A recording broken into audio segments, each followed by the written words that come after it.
regra de que o Estado promoverá e incentivará o que? O desenvolvimento científico, a pesquisa, a capacitação tecnológica. O artigo 218, o caput, é de logo completado com o preceito do parágrafo 1º do mesmo artigo 218, que autoriza a edição de normas, como a constante do artigo 5º da Lei de Biossegurança, a compatibilidade da liberdade de expressão científica com os deveres estatais de produção das ciências que sirvam de melhoria das condições de vida para todos os indivíduos, assegurado sempre a dignidade da pessoa humana. A Constituição dota o bloco normativo posto no artigo 5º da Lei 11.105 de 2005 do necessário fundamento para dele afastar qualquer invalidade jurídica. A Lei de Biossegurança também vai tratar, por exemplo, dos produtos transgênicos comercializados e produzidos por empresas e que são prática comum nas lavouras, que são lavouras mecanizadas, plantadas, em que usam os produtos transgênicos como o milho, o arroz, a soja e outros derivados alimentos, em que esta lei tem a viabilidade em que os produtos transgênicos possam trazer aos consumidores informações rotuladas, em que no rótulo dos produtos que é vendido nas prateleiras do supermercado, que tenham identificação. Mas ninguém exatamente estão livres dos produtos transgênicos. Se você fala, não vou comer produtos transgênicos, se você pedir uma pizza, um lanche, um disque lanche, esse lanche vai vir carregado de transgênicos, que são produtos modificados geneticamente, tiveram o seu código genético alterado. Não sabemos exatamente, nem com os métodos maiores científicos que possam nesse linear, possa aí esclarecer quais serão os sujeitos que poderão provocar qualquer situações de alergia ou manifestações de outros tipos de doenças, uma patologia que possa derivar desses produtos. Mas o gosto, o cheiro para o nosso consumo, o produto transgênico, a soja e outros derivados, pertencente ao óleo de cozinha, você vai encontrar aí um triângulo. Esse triângulo, você vai encontrar a letra T. Todo produto que tem essa letra T e dentro desse triângulo, ele é produto transgênico.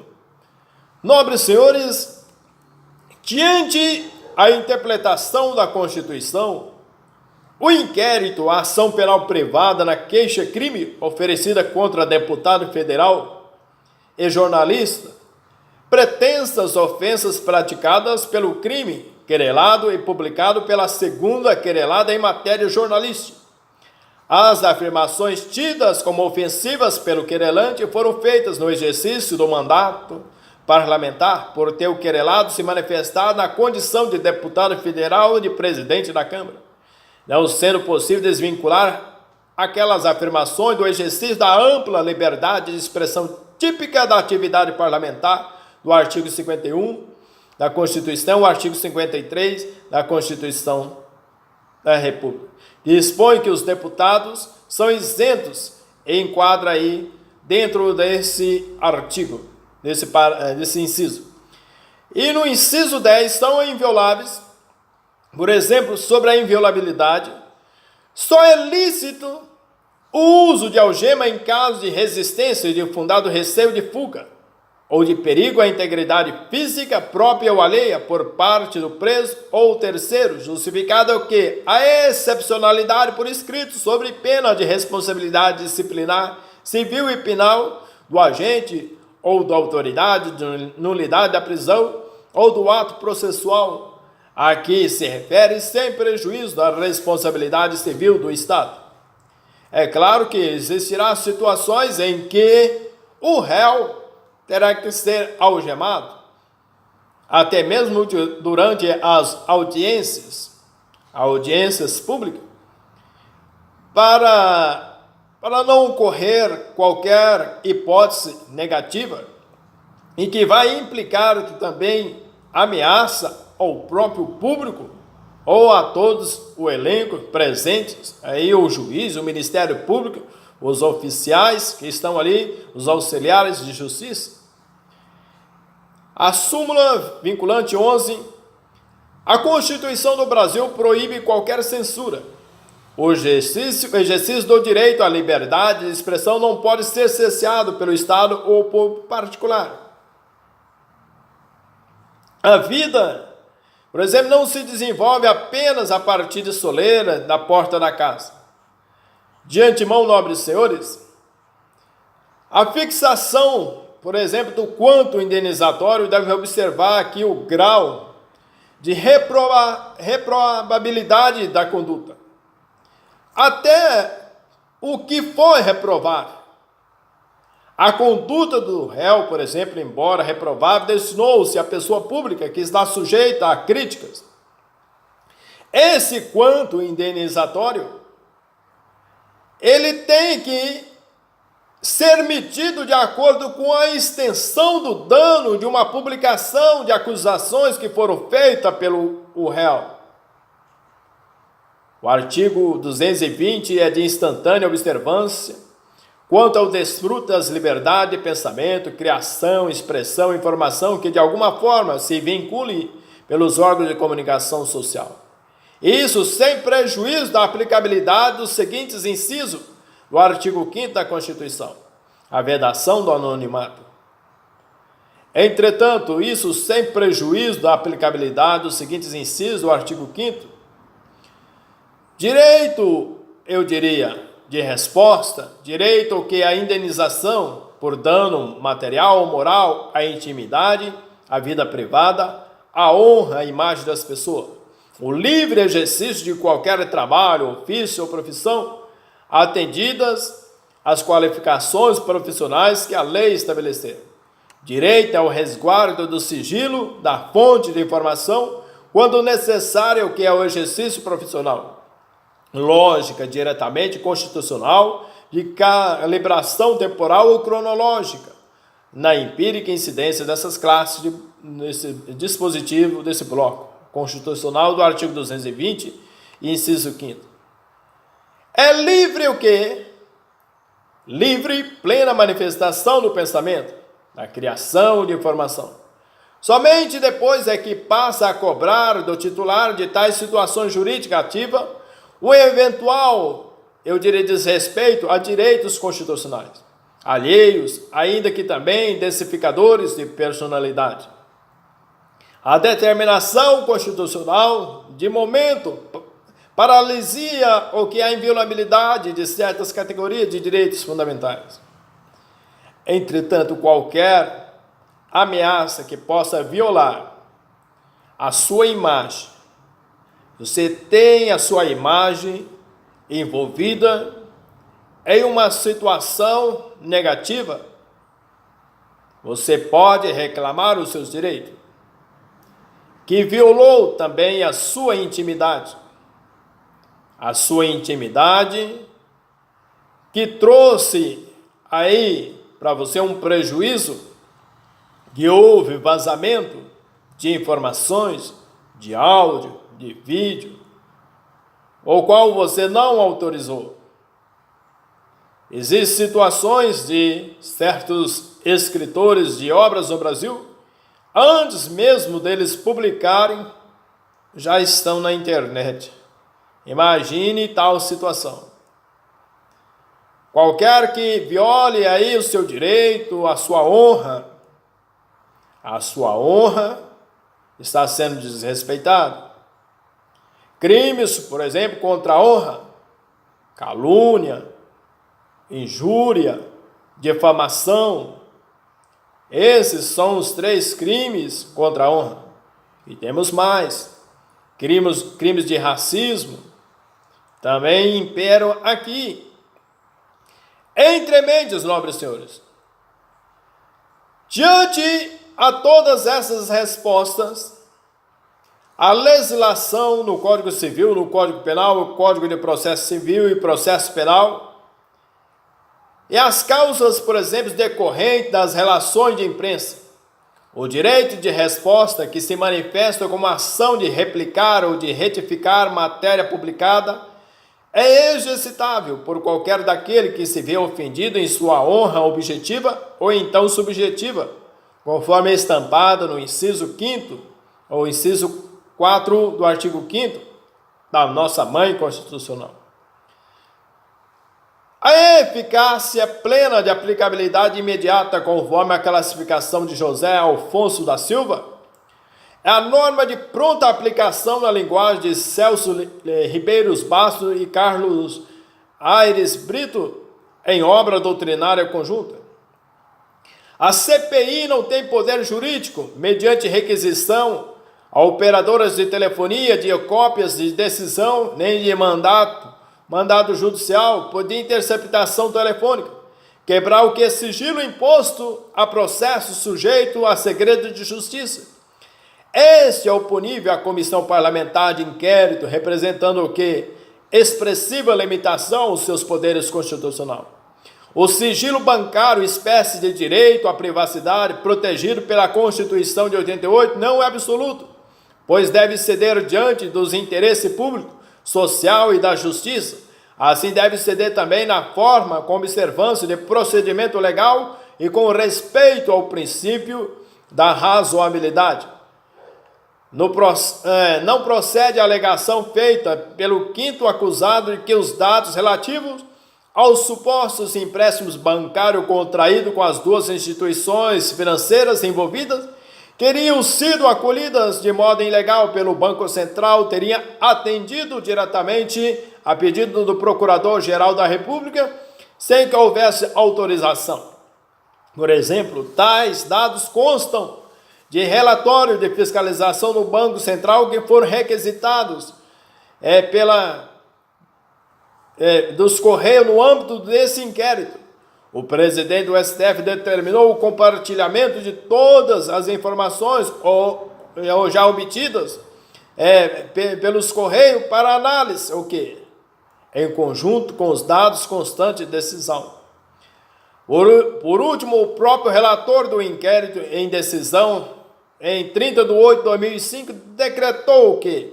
O afastamento do sigilo bancário desde janeiro de 1998 de todas as contas mantidas pelo quinto acusado e demais pessoas físicas e jurídicas que com ele cooperam por eles são controladas. Igualmente rejeitada a alegação de que o Banco BMG teriam atendido diretamente o pedido do Ministério Público Federal. Na verdade, o ofício requisitório. De antemão, senhores, a requisição de remessa ao STF de lista pela qual se identifique todas as pessoas que fizeram uso de conta de não residente para fins de remessa de valores ao exterior. Esta impossibilidade configura-se ilegítima a quebra de sigilo bancário de listagem genérica, com nome de pessoas não relacionadas diretamente com as investigações. Artigo 5º, inciso 5º da Constituição, ressalva que a possibilidade do Ministério Público formular pedido específico sobre pessoas identificadas e definidas e justificando com exatidão sua pretensão a agravo provido parcialmente. Entretanto, o chamado sigilo fiscal não é nada mais do que o desdobramento do direito à intimidade e à vida privada. Aqui se cuida, por exemplo, de pessoa jurídica que exerce atividade tributável, contribuinte, portanto, os documentos foram apreendidos no interior da sede da empresa e não no domicílio. Esse é o responsável. A atividade da pessoa jurídica está prevista contra os crimes que possa ser acometidas. A questão posta não é a inviolabilidade das comunicações, e sim da proteção da privacidade e da própria honra, e não constitui direito absoluto, devendo ceder em prol do interesse público. Você percebe que o direito ele tem que ser balanceado entre freios e contrapeso, ele tem que ser equilibrado. Ele não pode pesar mais do que o outro. Ele tem que ser colocado numa posição de nivelamento.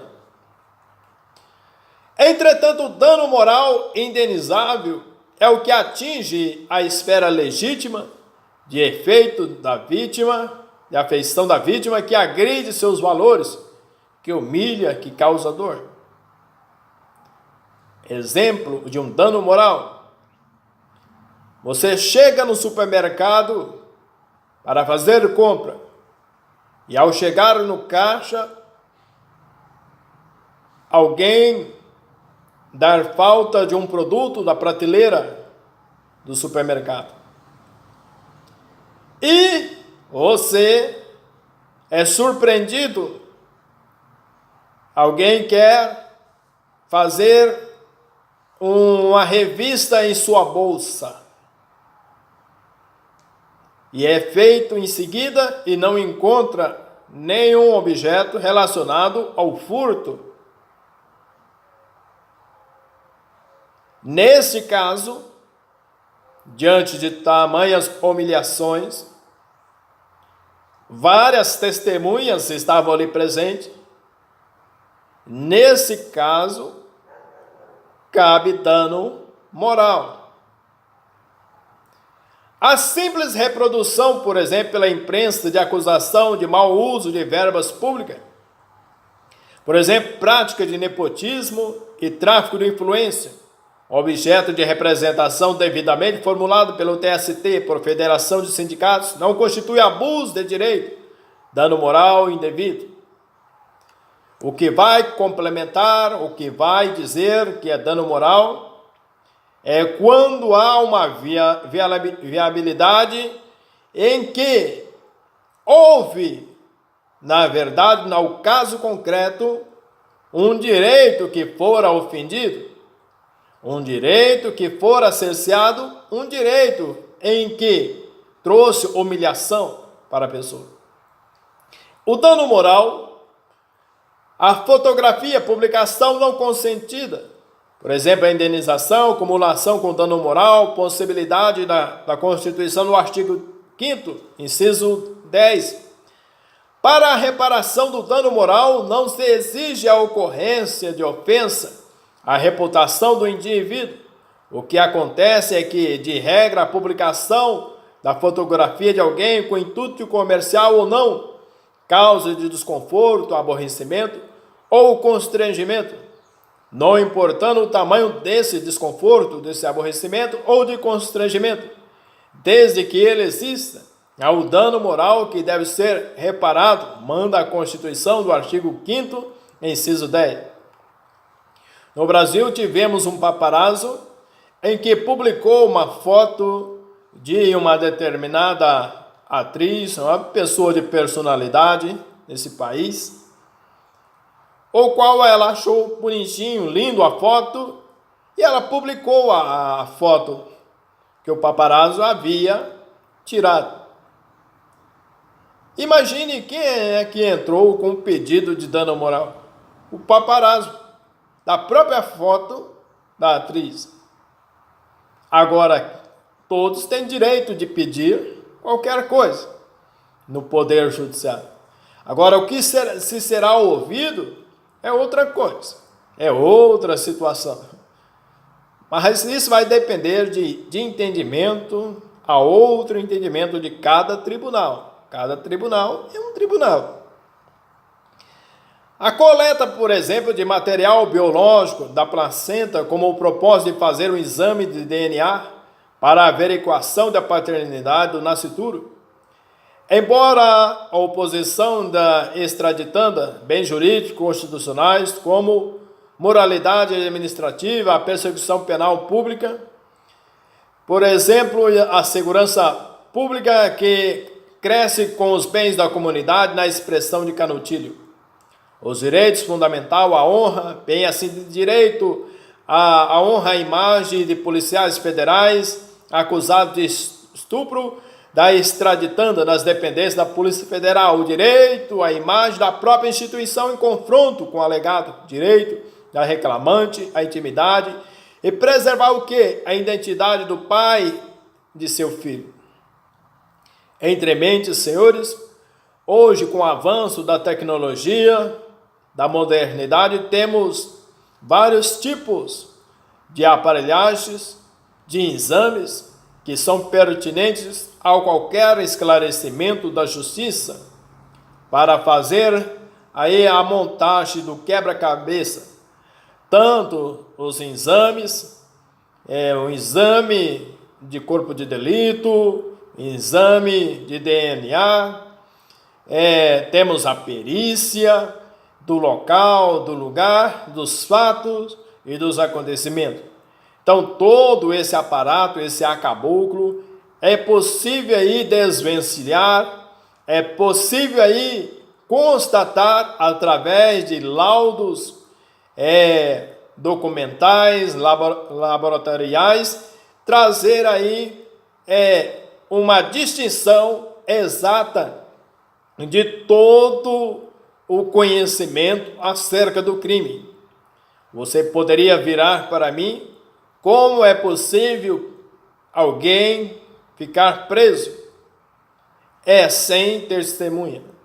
Hoje, através de muitos métodos, leva-se a crer que é possível a pessoa ficar preso, mesmo sem ter havido testemunha ou alguém tenha presenciado determinado fato ou caso, porque tudo é uma presunção da realidade, que tudo leva a crer foi aquela pessoa, mesmo não havendo provas convincentes. Não é porque a pessoa não foi para a escola, não fez prova nenhuma, mas será constatado a legalidade nesse princípio do processo legal, vai ser constatado que a pessoa foi realmente quem praticou, o autor daquele crime, o autor crime. De antemão, senhores, a inexistência alegada de inconstitucionalidade do artigo 235 do Código de Processo Penal por ofensa ao artigo 5º e do inciso 10 da Constituição por inviolabilidade da intimidade não é direito absoluto a ser utilizado como garantia a permissão da prática de crimes sexuais. Utilização de gravação de conversa telefônica feita por terceiro com autorização de um dos interlocutores sem o conhecimento do outro, quando há para essa utilização excludente da antijuridicidade, afastada a ilicitude de tal conduta e de por legítima defesa fazer gravar e divulgar conversa telefônica, ainda que não haja o conhecimento do terceiro que está praticando o crime. Ela, por via de consequência lícita e também consequente, essa gravação não pode ser tida como prova ilícita para invocar-se o artigo 5º, o inciso 66 da Constituição. 56 da Constituição, com fundamento em que houve violação da intimidade, o artigo 5º, inciso 10 da Magna Carta. Entretanto, nobre senhor, relacionado às provas lícitas e ilícitas, hoje há entendimento que todos os meios de provas podem ser conhecidos quando não tiver outros meios para ser aceitos. Todos os meios de provas, até mesmo provas que foram, eu diria, plantadas, vai depender aí do juiz fazer uma análise de mérito. Você vai decidir relacionado àquelas provas que se vão ser aproveitadas ou não. O fato, por exemplo, de Convenção da Varsóvia revelar como regra a indenização tarifada por danos materiais não exclui a relativa dos danos morais, configurando esse pelo sentimento de desconforto, de constrangimento, aborrecimento e humilhações decorrentes do extravio de mala.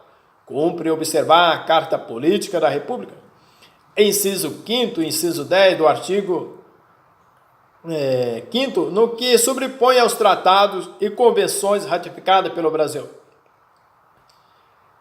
Entretanto, nobres senhores, o inciso 11, a casa é o asilo inviolável do indivíduo, ninguém nela podendo penetrar sem consentimento do morador, salvo em caso de flagrante delito ou desastre, ou para prestar socorro, ou durante o dia por determinação judicial.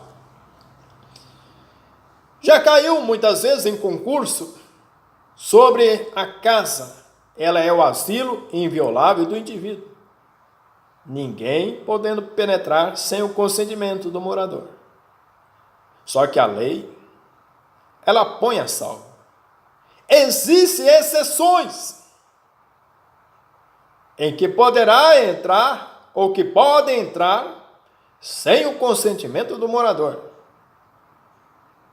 Não é para ver a vizinha, não. O sigilo profissional constitucionalmente determinado não exclui a possibilidade do quê? De cumprimento de mandado de busca e apreensão em escritório de advocacia. O local de trabalho do advogado, desde que este esteja investido, pode ser salvo de busca e apreensão, observando que os limites interpostos pela autoridade judicial. Tratando-se de local onde existem documentos que dizem respeito a outros sujeitos não investigados, é indispensável que a especificação do âmbito da abrangência da medida, que não pode ser executada sobre a tarefa de direitos de não investigados. É o equívoco quanto à indicação do escritório profissional do paciente com seu endereço residencial deve ser prontamente comunicado ao magistrado para a adequação da ordem em relação às cautelas necessárias, sobre pena de tornar nulas as provas oriundas da medida e todas as outras, exclusivamente dela decorrente. Ordem concedida para declarar a nulidade das provas oriundas de busca e apreensão no escritório de advocacia do paciente, devendo o material colhido ser desentranhado dos autos do inquérito 544 em curso no STJ e devolvido ao paciente, sem que tais provas, bem assim quaisquer das informações oriundas da execução da medida, possam ser usadas em relação ao paciente ou de qualquer outro investigado nesta ou outra investigação. De que vale declarar a Constituição? A casa é o asilo inviolável do indivíduo. Se moradias são invadidas por policiais e mandados que consubstanciem verdadeiras cartas brancas, mandados com poderes de tudo devasar, só porque o habitante é suspeito de um crime, mandados expedidos sem justa causa, isto é, sem especificar o que se deve buscar, e sem que em decisão que determine sua expedição seja precedida quanto à possibilidade de adoção de meios menos gravosos para se chegar ao mesmo fim. A polícia é autorizada largamente a apreender tudo quanto possa vir a consubstanciar prova de qualquer crime, objeto ou não da investigação. Eis daí o que se pode chamar de autêntica devassa. Esses mandados ordinariamente autorizam a apreensão de computadores, nos quais fica indelevelmente gravado tudo quanto respeita a intimidade das pessoas e possa vir a ser, quando e se oportuno, no futuro usado contra quem se pretenda atingir.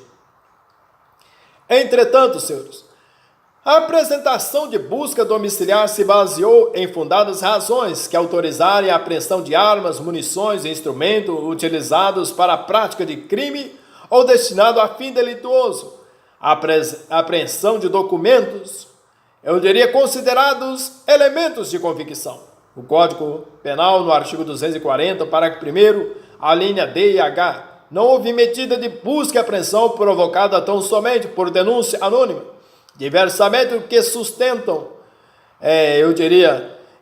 os impetrantes, mas baseada em elementos de convicção colhidos durante o inquérito policial instaurado pela autoridade policial. A legitimidade, a legalidade, a regularidade das buscas domiciliares levadas a efeito, no caso, baseados em elementos de convicção suficiente a ensejar a aplicação do artigo 240 do CPP. O juiz de direito encampou totalmente os motivos apontados pelo delegado de polícia para fundamentar a decisão deferitória de busca. O mandado realizado pelo juiz, expedido pelo juiz. Ele tem o seu aparato legal, dentro de uma legalidade também razoável. De antemão, acerca da fiscalização tributária, no caso de apreensão de livros contábeis e documentos fiscais realizados em escritório de contabilidade, por agentes fazendários e policiais federais sem mandado judicial. Inadmissibilidade para os fins da proteção jurídica que se revela o artigo 5º, inciso 11 da Constituição, o conceito normativo de casa revela-se abrangente.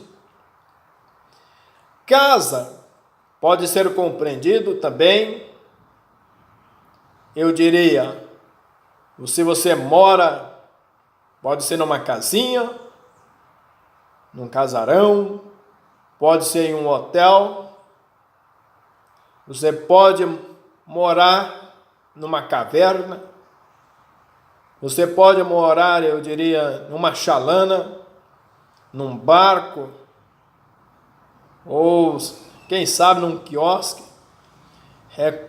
é compreendido como casa, como asilo inviolável da pessoa.